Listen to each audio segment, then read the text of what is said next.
আমরা জানি যে মুখের কথা এবং ধনুকের তীর দুটোই কিন্তু একই রকম, মানে দুটোই যদি বেরিয়ে যায় ওটাকে ফেরানো যায় না। তো সুতরাং কথা যখন বলা হবে তখন কথা বলার সময় আমাদের অন্যের টের পাওয়ার আগে ঢের ভেবে নেওয়া উচিত এর জের কোন দিকে যাবে, কিন্তু সেটা আমরা অনেকেই ভাবি না।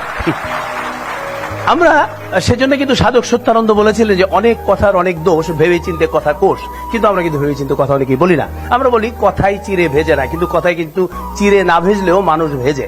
বিশেষ করে যারা ভালো মানুষ সেজে মানুষ ভেজে খান, তাদের লেজে গোবরে, তাদের তেজে লেজে গোবরে অবস্থা কিন্তু হয়ে যায়।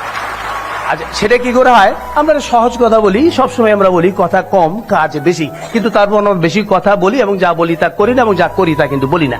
এটাই কিন্তু আমাদের একটা স্বভাবগত চারিত্রিক বৈশিষ্ট্য হয়ে দাঁড়িয়েছে।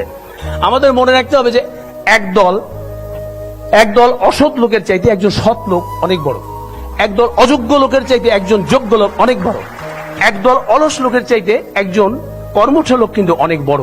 আমাদের শিক্ষায় শিক্ষিত হতে হবে। আমরা বলি পানির অপর নাম জীবন, কিন্তু আমি সেটা বিশ্বাস করি না। আমি বলি পানির অপর নাম জীবন নয়, বিশুদ্ধ পানির অপর নাম জীবন। শিক্ষা কিন্তু আমরা চাই না, আমরা চাই সুশিক্ষা। আমরা চাই, বলে না যে আমরা ইচ্ছাটা কিন্তু উপায়, ইচ্ছা থাকলে হবে না, সেটা থাকতে হবে সদ ইচ্ছা। চিন্তা থাকতে হবে, সেটা হবে সুচিন্তা। বুদ্ধি থাকতে হবে, সেটা হবে সুবুদ্ধি। এর সমন্বয় করে সততার সাথে যদি আমরা এগিয়ে যাই, তাহলে কিন্তু আমরা আমাদের অভিষ্ট লক্ষ্যে চলে যেতে পারবো। আমরা বলি 10 মিলে করি কাজ, হারি জিতি নাহি লাজ। আমরা কি কাজ করি? সবাইকে শুভ কাজ করি?